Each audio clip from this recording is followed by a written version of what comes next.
chapter 4 in the textbook.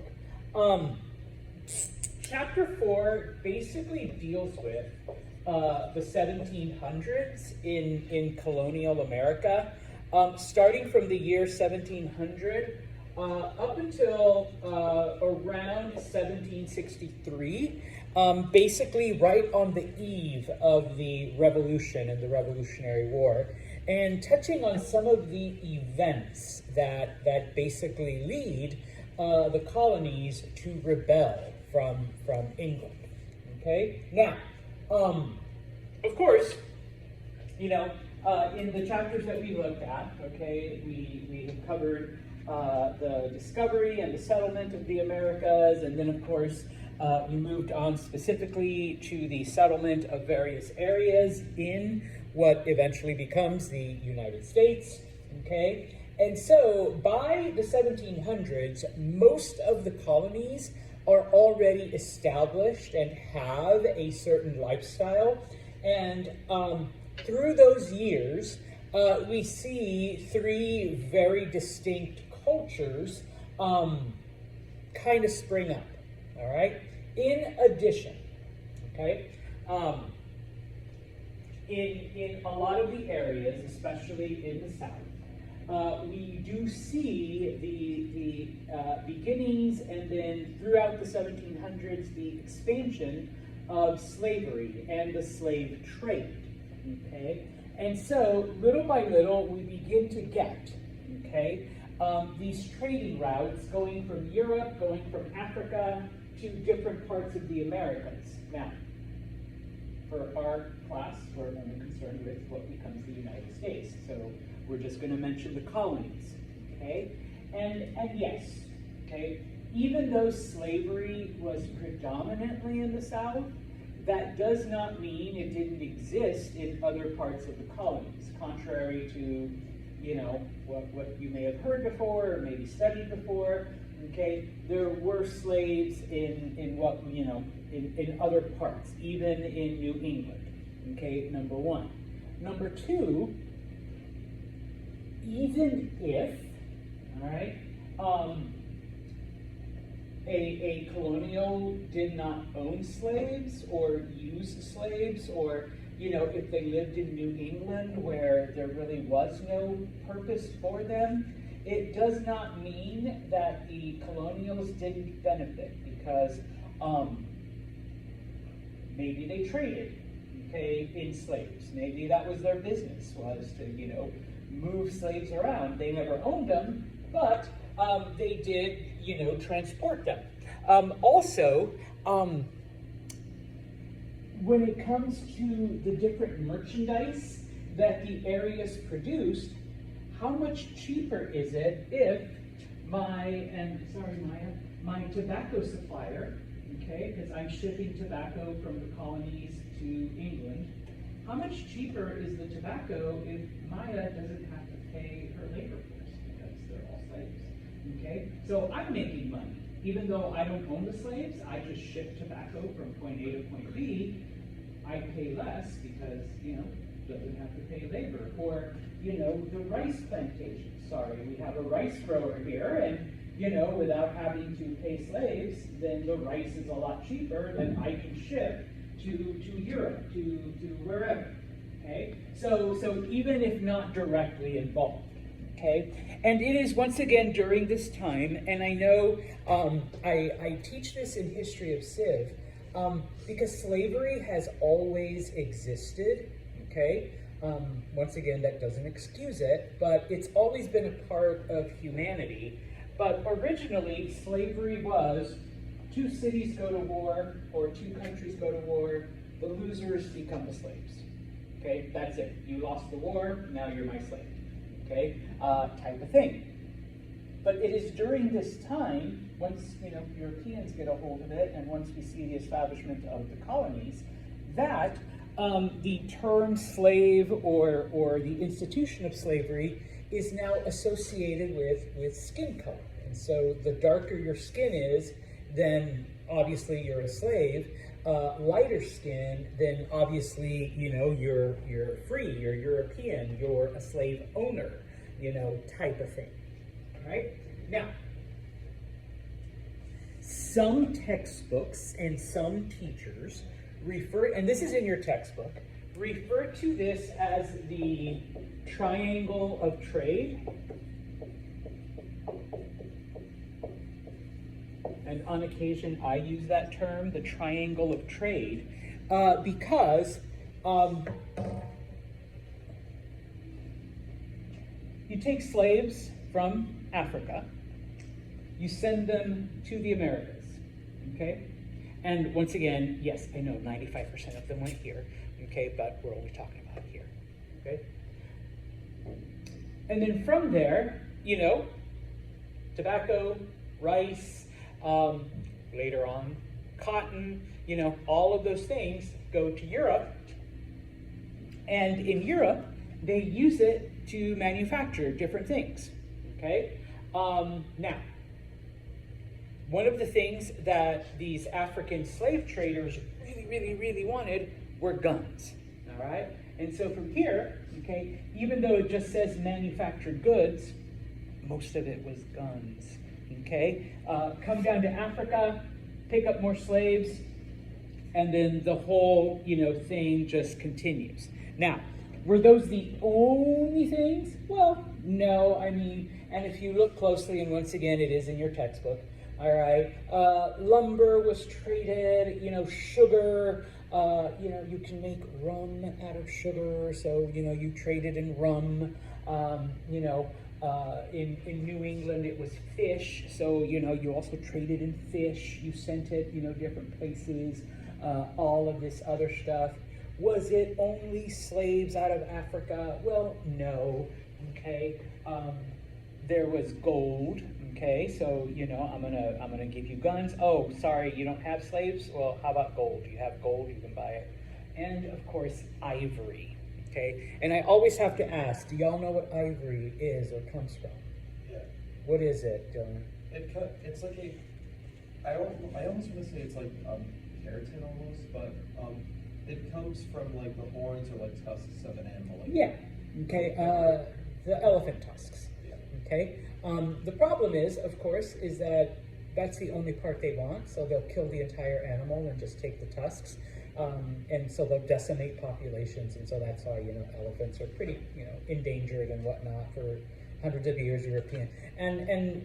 Okay, please don't hate me, but I've seen stuff made out of ivory, and it's really it really is. I can see why people wanted it. You know, like I said, don't hate me. Like I don't own any ivory stuff, but couldn't afford it. But yeah, once upon a time it was used in a lot of things. Piano keys were once made out of ivory. So if you owned a piano, like, you know, how many elephants did it take to make your piano? You know, so yeah, okay. So all of that, okay. And the next map. Once again, just to reiterate, and, you know, not that it excuses it or whatever, but yeah, and most of you got this right, you know, 95% of slaves went to South America, to the Spanish colonies, to the Portuguese colonies, to the Caribbean. Only about 4% went to, you know, what eventually becomes the United States, type of thing. So, you know, but still, all right? Now, your textbook does talk about the slave trade, because those African kingdoms that profited from it, okay, I mean, they became very wealthy. They became very powerful, all right? They had weapons that other African tribes did not. Okay, and sometimes I hear people that, you know, it's like, oh, well, you know, it was Africans that captured other Africans and sold them to the white people, so why are you blaming the white? Well, you know, it still doesn't make it right, type of thing. And so there was one kingdom, the kingdom of Benin, that refused to participate in this, but with the exception of Benin, every African society along the coast basically traded people with the Europeans in exchange for guns, okay? Because that gave them power, all right? And yeah, most of it was in Western Africa, but, promise I'll come back, okay? Obviously, as people were taken from the western coast of Africa, they had to go further and further inland, okay, to kidnap and capture more people, all right, as time went on, right? Now, typically what would happen, of course, is that, people were taken, people were kidnapped, and they were brought to the coast. From the coast, they were loaded on ships, all right, and taken, typically it was to Cuba or Brazil, all right, and so kind of depending on where you ended up would determine where you would go. And then from Cuba, I'm going to focus on that one, different slave merchants from the North American colonies, so, they'd come from, Boston and New York and, Pennsylvania and Virginia. They'd go to Cuba and buy the slaves there and then bring them back to slave markets in the colonies, in the English colonies, okay? Now, there is one term for the next exam that you need to know, and that is the Middle Passage, all right? Middle Passage referred to exactly that. The ocean voyage, okay, from Africa to the Americas, okay? This was perhaps the most treacherous and the most dangerous part if you were in African slavery, okay? Because, and this is also in your textbook, but if you've taken any other U.S. history class, maybe you've seen similar diagrams. And once again, I apologize. My purpose isn't to offend anyone. But slaves were seen as cargo. They were seen as merchandise. They weren't seen as human. And so that's how they were treated, okay? If you want to maximize your profits, you need to stuff as much cargo as you can into your ship, all right? And so slaves were laying in a position that is, for lack of a better term, inhumane, so that they could fit the most possible, number one. Number two, the boat owners already calculated that they would lose 20% of their cargo along the way, okay? Either through disease or death. So they tried to account for that, okay? Okay, we're gonna lose 20%, let's get as much and let's just stuff them in there so that that 20% loss can be absorbed by the slaves that do make it, that do survive, okay? And so, like I said, all right, I got ahead of myself, but slaves were crammed, okay, into the ships. They were fit in however they could to maximize profits, because once again, all right, they were seen as cargo. They were seen as merchandise. They weren't really seen as human. And they knew that up to 20% of them would be dead by the time they got to the Americas. Most of them went to Brazil, okay? The ones that didn't ended up, even though I only wrote West Indies there, it was Cuba, all right? That was like the launching off point for the Spanish colonies and for the the British colonies, okay? And of course, like I said, less than 5% of those slaves actually ended up in the English colonies, but, and I often have people like, well then how did we end, why are there so many like African Americans and how did the population, well, in this case,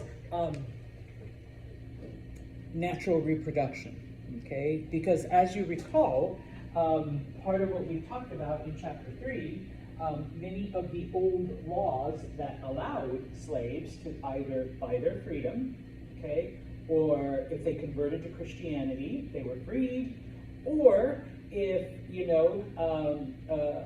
a slave father, had a baby with a free black woman, the baby would be born free because it was determined by the status of the mother, okay? Well, we cut those 3 loopholes, and so now, boy slave, girl slave, baby slave is our slave, okay? No freedom, okay? It's a perpetual thing. And, over time, just normal human reproduction patterns, eventually you do grow your slave population. So, once again, I don't mean to offend, but it was the same principle that people would use, you buy some cattle or you buy some horses or you buy whatever, you let them repopulate naturally and eventually you're gonna get, a lot. And so yeah, you buy a few slaves at first and then natural reproduction. Now,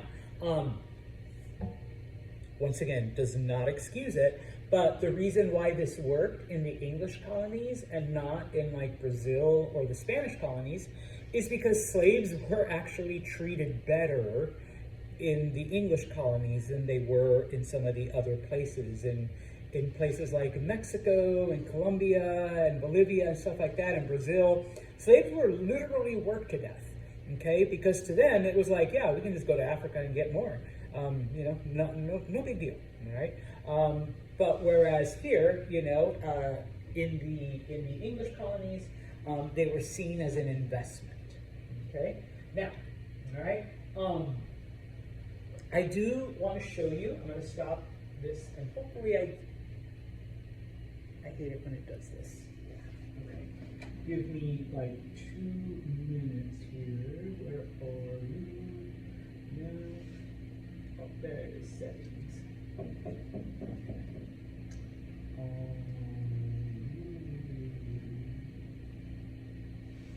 System. Go display. Duplicate. There we go. All right. I would like to show you a clip, and once again, I don't mean to offend anyone, all right? But this is actually from a movie that came out when I was an undergraduate, okay? The movie is called Amistad, which is the Spanish word for friendship, okay? Amistad. That is the name of the boat. And it's the story of a man who gets kidnapped in Africa and literally lives through this whole thing, where he's taken, he's captured by other Africans, he's traded for guns, he's put on a slave ship with hundreds and hundreds of other slaves. He makes it to the Americas, and then his journey through all of that. Okay, it's about 10 minutes.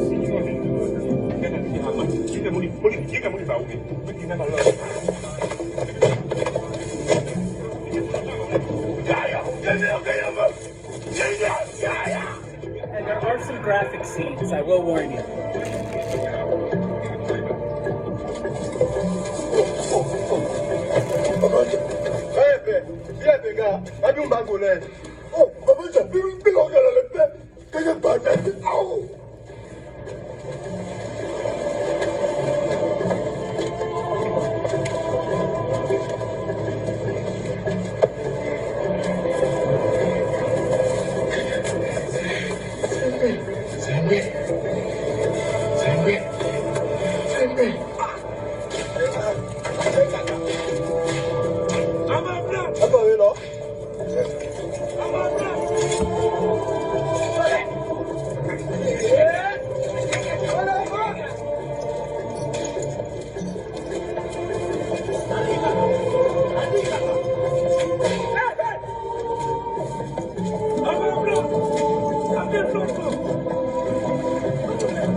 If you don't catch it, obviously I do because I'm Mexican, they're speaking Spanish.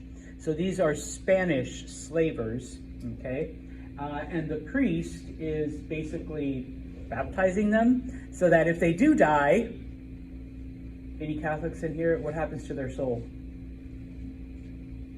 Thanks, yeah, it goes straight to heaven. So you're good, all right? You're good. We just baptized you, so there you go, okay? you're set. All right, but yes, these are like I said, I'm gonna throw my own people under the bus. These are Spanish slavers. Okay.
Do this to raise your credit score fast? Okay, Have you seen I'm this sorry. guy before? The guy that says paying your bills on time raises your... Yeah, I'm not paying for premium. But you get the idea. Okay, sorry. I wasn't expecting that to happen. And you can see that part of that 20% loss was, you know, them just killing slaves randomly type of thing. Later on, and once again, I'm sorry, they do show a scene where, you know, they die because of the mistreatment or because of starvation. And, you know, they just throw them, you know, over the edge, like off the edge of the boat, all right?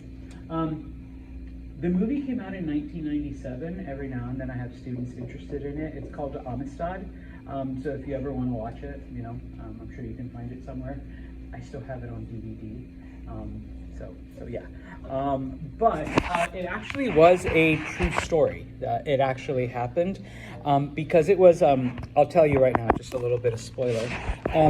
After they get to Cuba, the slaves are being taken to the United States.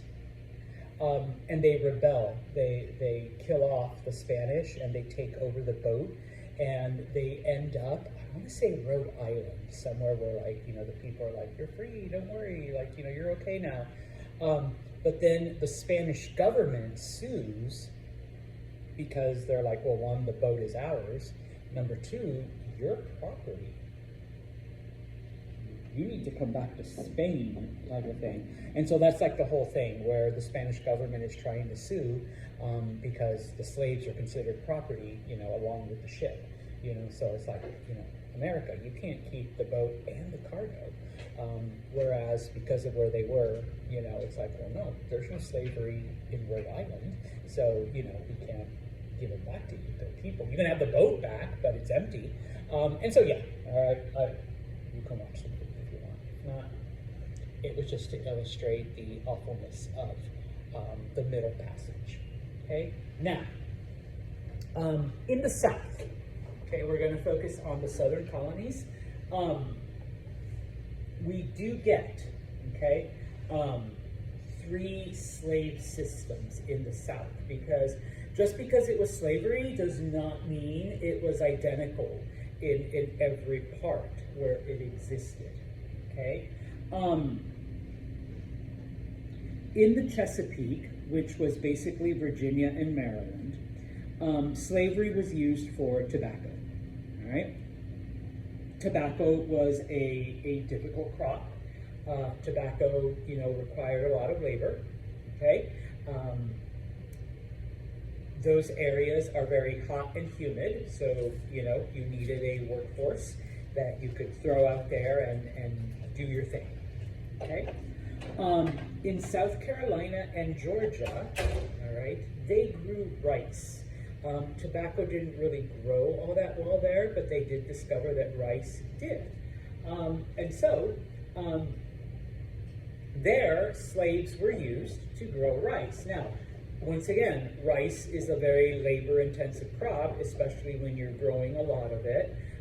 It has to be like submerged in water for X amount of time. You know, you're basically slouched over constantly as you're working the rice fields. Okay, and then finally, you had both New England and what was called the Middle Colonies, which were Pennsylvania and New York and New Jersey. Okay, even though you didn't have rice or tobacco or these giant plantations that required slaves, there was still slavery. Okay, so this is like one of the myths we're shattering. People still had slaves. It wasn't as extensive as in like Virginia or the Carolinas, okay? But there were still slaves, okay? Now, there were just as many free blacks, okay? There was also a slave population, all right? Now, in the Chesapeake, okay, in Virginia and Maryland, okay, we begin to see a social hierarchy develop during the 1700s based on slavery, okay? And in this case, how many slaves do you own, okay? And so, the wealthiest and the most powerful and the ones that owned the most were the large planters, okay? The people that had, you know, thousands and thousands of acres of tobacco. And so in order to work all of that tobacco, you needed hundreds and hundreds of slaves, okay? And so you had them out there and you were doing your whole thing, okay? Underneath them, they were known as yeoman farmers, okay? You owned land. Not as much, okay, but you had a decent-sized farm, okay? Maybe you grew tobacco, okay, but there was no way you could ever compete with the large farmers, the large planters. So your farm was more of a traditional farm, like you grew food, you had animals. It was one of those where you had enough to eat, and if you were lucky, maybe, you had a little bit left over that you could sell for some extra cash, okay? Most yeoman farmers did not own slaves, but the ones who did, because, you know, a few of them did, had maybe like one or two or three, okay? Because they're not dealing with big farms. They're not dealing with this massive stuff, you know, but, you know, you have, you know, a couple extra hands that help you out with harvesting, that help you out with animals, that help you like in the house. And so, you know, depending on the family, they might have one or two slaves, they might have 3 or 4, or they might have 0, they might have nothing, okay? So, boom, all right? Underneath them were and once again, no offense, the white people who did not own land, okay? These were landless whatevers. Number one, they were either former indentured servants, okay? Because once again, we talked about it. Once you were brought over and once your contract was up, go, you know, whatever, you know? But there wasn't a lot of stuff for you to do. There wasn't a lot of land. There weren't, you know, any women. There wasn't, you know, any of that. And so, depending on how much of a risk you were willing to take, you could either wander out into the wilderness and try to make things happen on your own, or stay where you've always known everything and hire yourself out, okay? You know, you work for low wages, or, okay, you go to one of these large planters and ask, hey, can I rent some land from you? All right, I have experience. You know, I've been an indentured servant for the last 7 years, so I know how to grow things. I know how to build things. Rent me some land, and you know, I'll pay you rent, and you know, I'll have a way to survive. And so some of them, you know, were able to do that. Now, granted, they had no slaves at all. Okay, they could barely afford their rent. All right, they're not going to be able to afford slaves.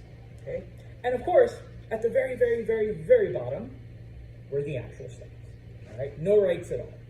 Okay, and of course, like I said, like we saw in the previous chapter. Okay, all of the loopholes, all of the opportunities that African Americans had to either escape slavery or, you know, have their children escape slavery, were basically closed off. All right, and so hopefully I haven't gotten to this part, but some of you, you know, one of the effects of Bacon's Rebellion was that, you know, slavery became more appealing. All right, and so in this case, you know, those laws were meant to protect the institution of slavery and to protect them from any kind of rebellion. All right, now in the Carolinas and Georgia, okay, once again, rice was the predominant crop. Okay, later on, and I think we've talked about this. Okay, they also begin to grow indigo. What do we use indigo for? Dyes. Yeah. Okay. Because, you know, back then you had very basic, very simple colors.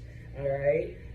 Nothing green like Lucia's, or nothing like, oh, geez, nothing like Chris and his multicolored shirt there. Okay, it was very basic, and so when it came to dyes, you know, you ended up with nice colors. Like, not that y'all don't look nice, but we have very simple, like, you know, black, gray, you know, more black, more black, more black. All right, you know, black, you know, yeah, okay, I guess there's a theme here, type of thing, you know. So you know, they got very wealthy from these dyes. Now, in the Carolinas and in parts of Georgia, they instituted what was called the task system, all right?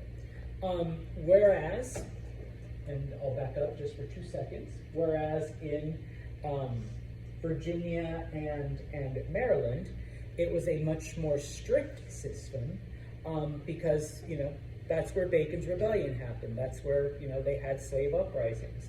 Here in the Carolinas and in Georgia, the task system, where you have your slaves and you assign them a job. Okay, we need X amount of rice today. You need X amount of indigo. You need to clean the house and take care of the babies, you know, from the owner. Okay, once you finish that, okay, you could do whatever you want, okay? Because you finished your job for the day or for the week, okay? And so many times, you know, slaves would work on things for themselves, would work on their own, okay? Whereas in Virginia and in Maryland and other parts where tobacco was grown, they were constantly worked, they were constantly pushed, they were constantly supervised. Okay, and so, you know, they had to do certain things, always. Here, once you finish your work, that's it. You get to relax, or you get to do things that you want to do. And so in many cases, yeah, slaves grew their own crops. Slaves developed their own skills. Okay, slaves worked on their own thing. And so we see a very unique slave culture develop in those areas. Okay, type of thing. All right. Now, don't know why I threw that thought. Okay. Because of this, all right, and not to say, oh yeah, you know, but because slaves had more time, especially in South Carolina, okay, the slave population grew like considerably more so than in any other area. Okay, they had time to make babies, basically. Okay, it got to the point that by 1770 and all the way up until the Civil War, South Carolina was literally the only place where slaves outnumbered whites. Okay, for as extensive as slavery was, you know, through the early part of U.S. history, there was always more whites in the area. There was always more, you know, slave owners and stuff than there were actual slaves. The one exception was South Carolina. In South Carolina, over half of the people were slaves. Okay, so yeah. Okay, you know, I know sometimes history books or people are like, well, no, they outnumbered and they were. No, the only place where slaves or where, you know, African Americans actually outnumbered the white population was South Carolina. All right. Now, originally Georgia. Georgia was the very last colony settled, and I know in the previous chapter I let you know that Georgia was started, most of you got this right, was started as a prison colony. Okay, prisoners were brought there. That's where you were sentenced. You know, you were sentenced to Georgia, and basically the reason why they did it was as a defensive area for South Carolina. If the Spanish ever attacked, all they're doing is killing prisoners, you know, so it's okay. But the leader of this, the one who had this idea, was a man named James Oglethorpe, and in 1733 is when Georgia was founded. Okay, now that part we already knew, except for the James part. Okay? But James Oglethorpe was very, very religious. Okay, and so one of the early things that he did was he banned slavery, number one, and he banned alcohol. All right, you know, so I mean, come on, you're a prisoner. You should be working and you shouldn't be drinking. But eventually other people came that weren't prisoners, and so they rebelled against James Oglethorpe.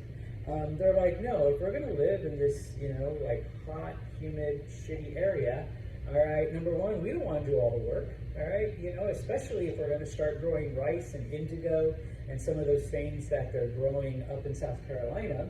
But also, like, if we're going to have to work hard, you know, we need something to help us, you know, live through all of this. So eventually by the 1750s, slaves were allowed in Georgia and alcohol was allowed, okay? But it did start as a prison colony, but then eventually it shifted its focus, all right? Now, in the north, okay, we'll look at New England first because out of the northern colonies, New England had the fewest amount of slaves, okay?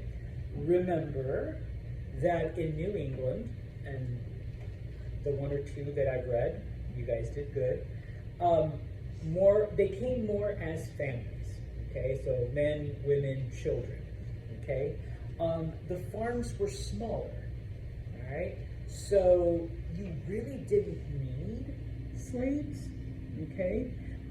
Because, you know, you're there with your partner, with your wife, you just make lots of kids. That's why farmers always had lots of kids, you know. The kids become the farm workers, all right? So you don't need slaves, okay, number one. Number two, the ground really didn't grow a lot of food, and you know, you can't grow cotton, you can't grow tobacco, you can't grow sugar, you can't grow rice or indigo.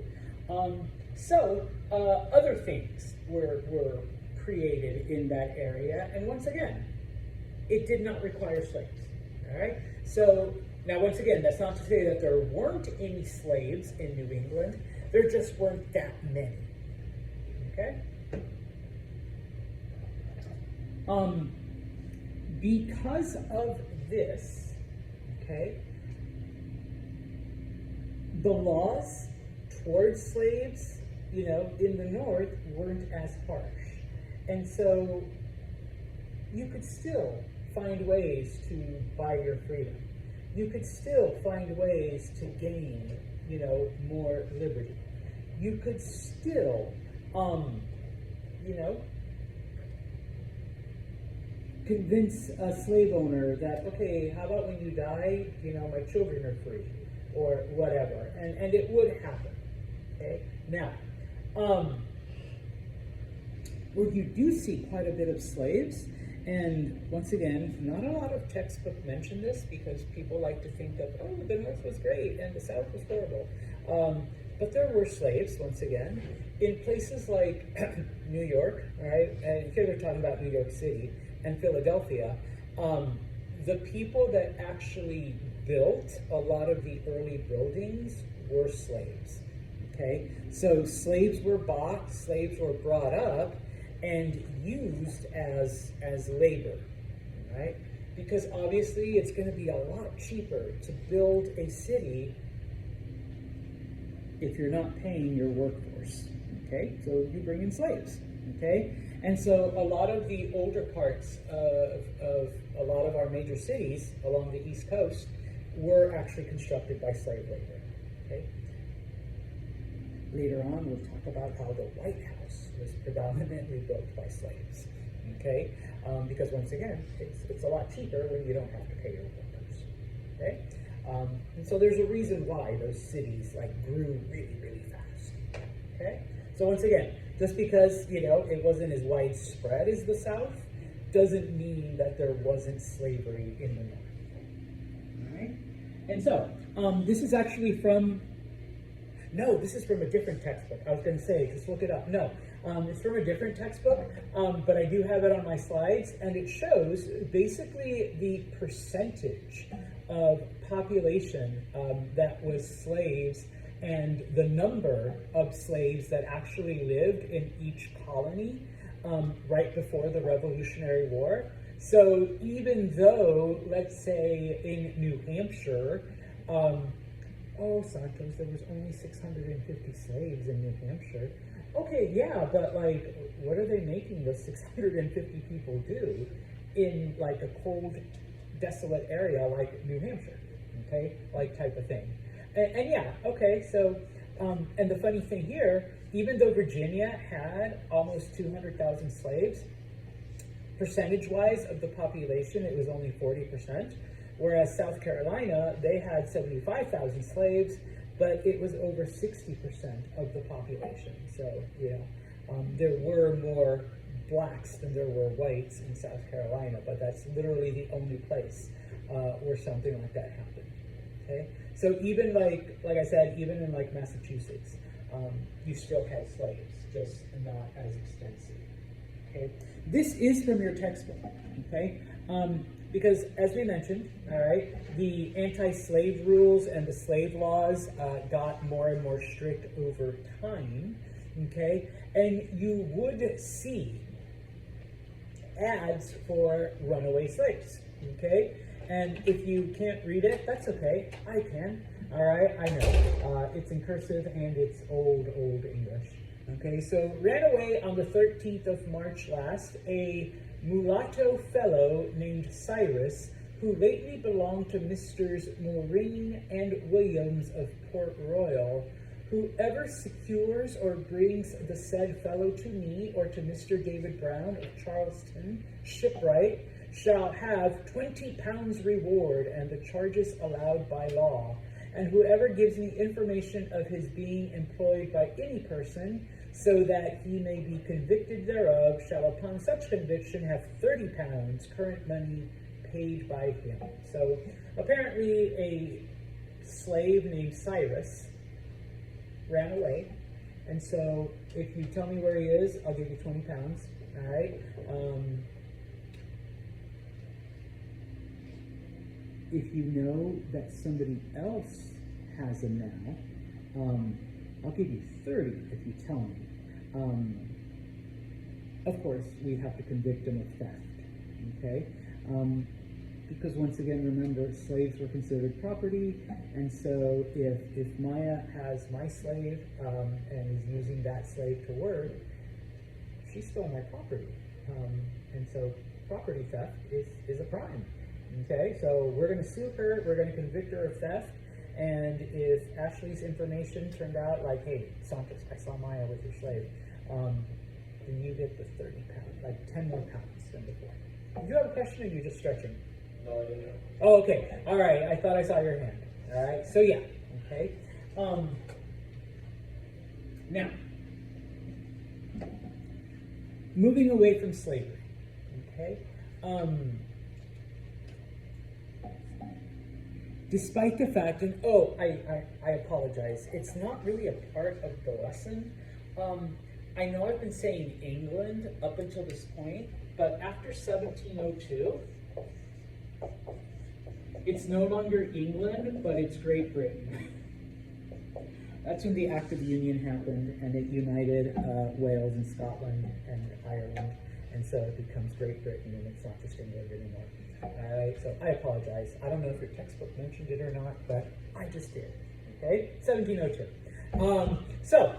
In this case, even though Britain practices slavery, and it's not just in the American colonies, all right, they are taking slaves to other places, and there are slaves in England, in Britain proper. It does pride itself on being a free and open society where, opportunities are endless. But once again, okay, the opportunities are endless if you're white, if you're male, sorry ladies, and, if you own property, okay? Now,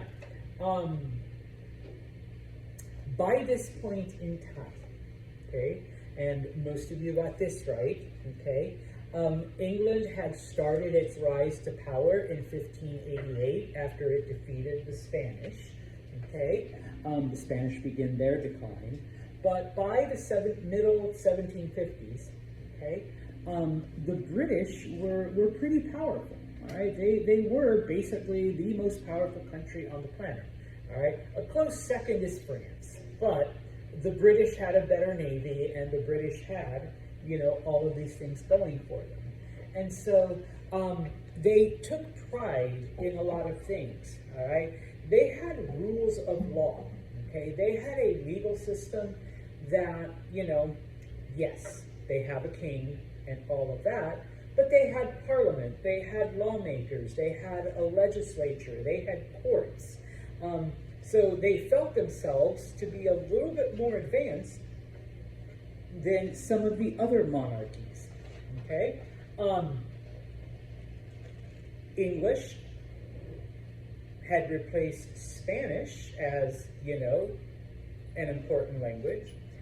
Not quite there with French yet. French would be really important up until the early 1900s, okay? But they took pride in that as well, okay? By this point in time, Catholicism or any other religion was basically into the background or unheard of. And so they took pride in their Protestantism. And by this point, it's been about 200 years since Henry first broke away from the Catholic Church. And so the Anglican Church had become its own, influential and powerful force. So, religious, influence and stuff, okay? And of course, because they were, pretty close to France in military, in influence, in prestige, like I said, French was still the slightly better language to know, but, English was close. The English and the French hated each other, all right? They had hated each other for hundreds of years, and it wasn't until World War I that they actually ever worked together, okay? And so, as long as you can all hate the same person or the same thing, the British felt themselves to be better, okay? And in this case, okay, unlike the French and unlike other European powers, the British had a very, very early version of a constitution, okay? Now, obviously they still have a king, okay? But remember, and we talked about it briefly in chapters 2 and 3, the English kings had lost quite a bit of power, all right? So that if we fast forward to 2025, okay, what does King Charles do most of the time? Thanks, Maya. Smile and wave. Smile and wave. You're a walking, talking tourist attraction. Stand next to Trump and take pictures. All right? That's your job. All right? That's it. All right? They don't do anything else. Okay? And so, part of it is because, yes, the British do start, they have a constitution, they have a Bill of Rights, they have, all these things. So if you wonder where Americans get that idea, they do get it from Britain. All right, type of, just no king, okay? And so in this case, they felt that they had the best system and the best of both worlds almost, okay? Yes, we still have a king, but the king smiles and waves and does all the fancy stuff. And thanks, king. All right, and of course we have Parliament here who does all the work and makes all the laws and, keeps law and order happening and keep smiling, king, but we still have all this good stuff happening, okay? And so, yes, they have it all right?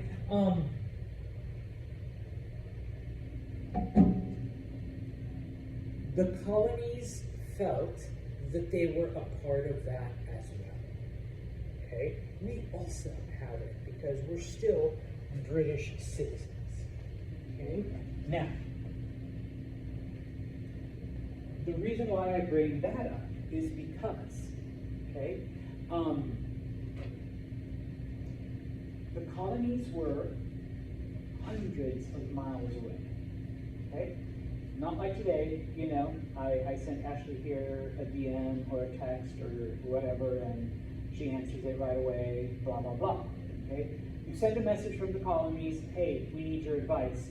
It takes anywhere from 3 to 6 months, gets to England, gets to London, King sees it, Parliament sees it, they send an answer back 3 to 6 months later. It's been about a year by the time we get our answer back, okay? By that point in time, we figured it out on our own. But thanks for the advice, okay? We kind of appreciate it, okay? And so in this case, number one, we begin to see that the colonial people begin to identify liberty, not just because they were British and best language, best religion, best army, best everything, but in this case, they're also like, you know what, we figured things out on our own. And so when someone tries to tell us what to do, it's kind of like, what the fuck? We've been doing this by ourselves for the longest time, okay? And so they took pride in that. And when any government official tried to impose certain rules, they're like, we've been doing it this way for a while. I think we're good, all right? So why don't you go, do whatever with yourself, okay? Now, in order for that to happen, though, okay, the idea, and it was known as Republican, okay, not because of the political party, but from the word republic. A republic is a type of democracy where you vote for a representative, and that representative makes your decisions for you.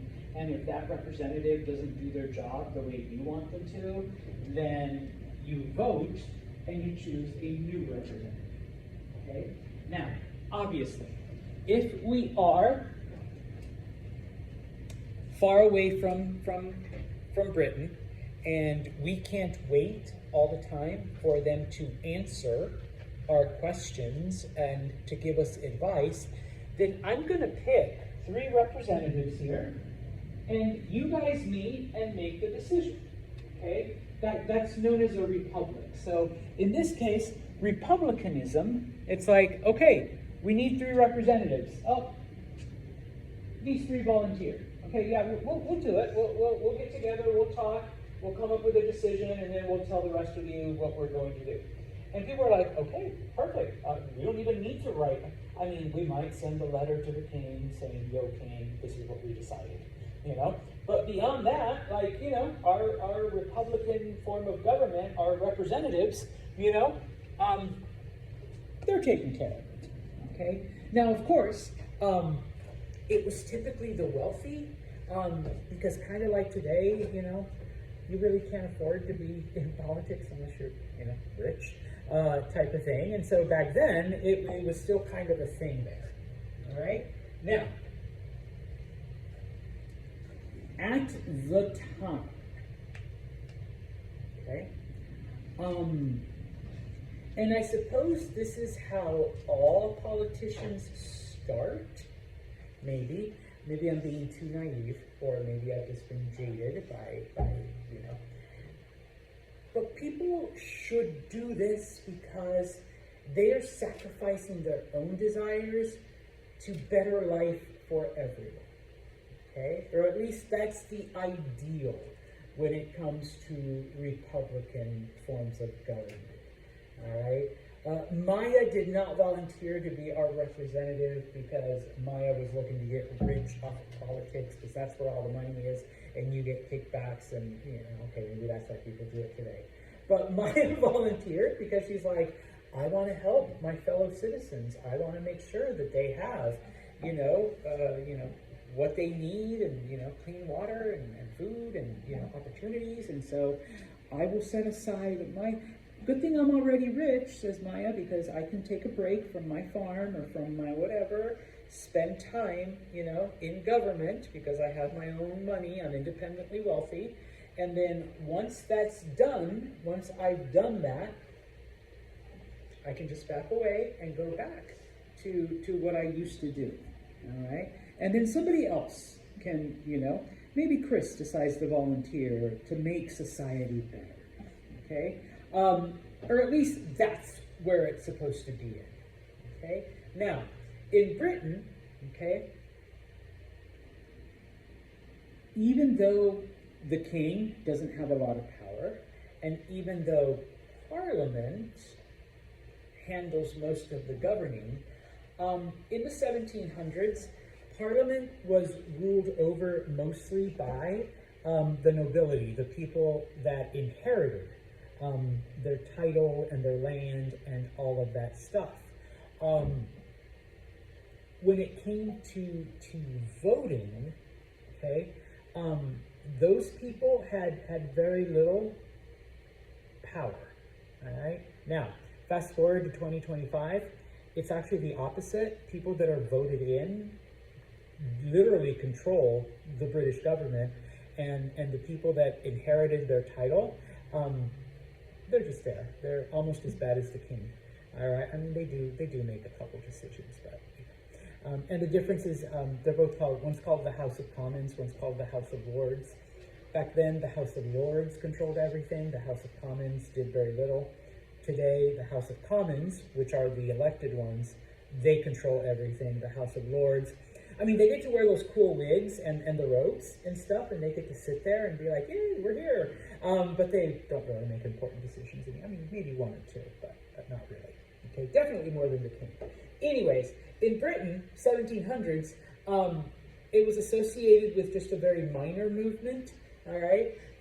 Because obviously it's still going to take them time, all right? Now, we also get the idea of liberalism starting during this time. We'll talk about John Locke in the next chapter, but many of these ideas stem from him, okay? He's the one that first talked about life, liberty, consent of the governed, that if a government doesn't protect these basic rights, you do have the right to rebel, okay? If these sound familiar, it's because Thomas Jefferson read John Locke, and, if you're going to plagiarize from the best, all right? And he basically took those ideas and put them in the Declaration of Independence. Except when you do plagiarize, you always want to change it a little. And so John Locke said life, liberty, property. Thomas Jefferson changed it to life, liberty, pursuit of happiness, okay? For a lot of reasons, but, okay? And so in this case, John Locke believed that no, all right, we shouldn't enjoy this because we're British. We shouldn't enjoy this because Britain is like the greatest country on the planet and we're awesome and we deserve it. We should enjoy this because we're people, and people have certain rights as a person, okay? You have the right to live, all right? you have the right to work. All right, you have the right to own a piece of land and live out your life without being bothered. Okay, and if in this case, kings aren't kings because they were chosen.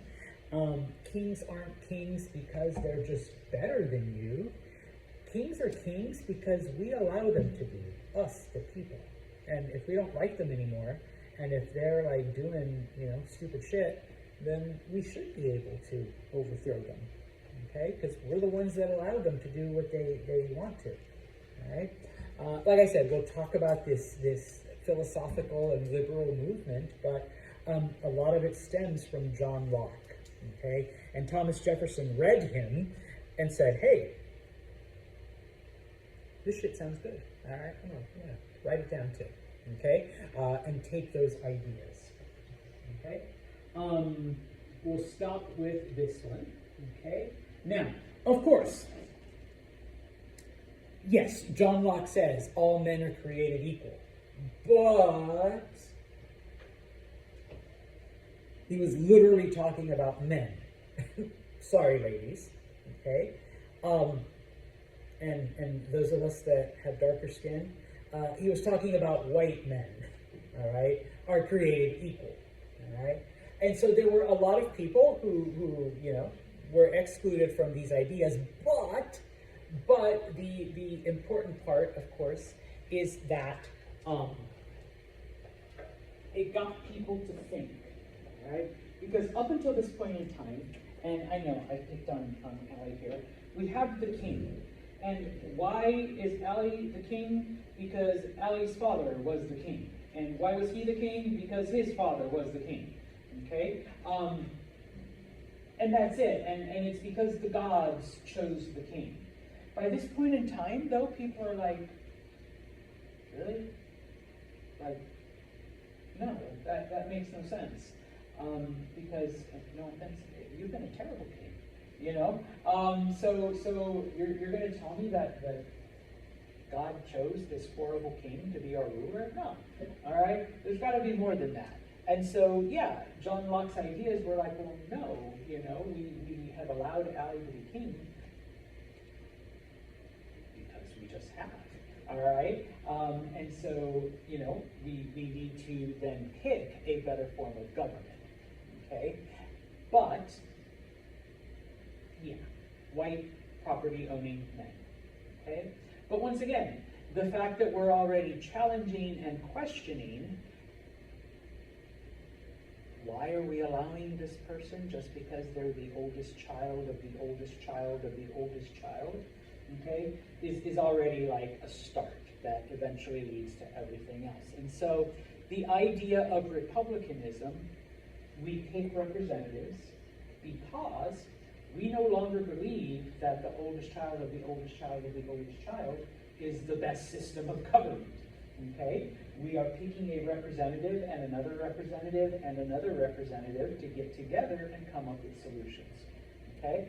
And so that is where we get the birth of those ideals that eventually lead to revolution, all right? There's still a little bit more, but I want to stop here because my foot hurts, so. Any questions or comments?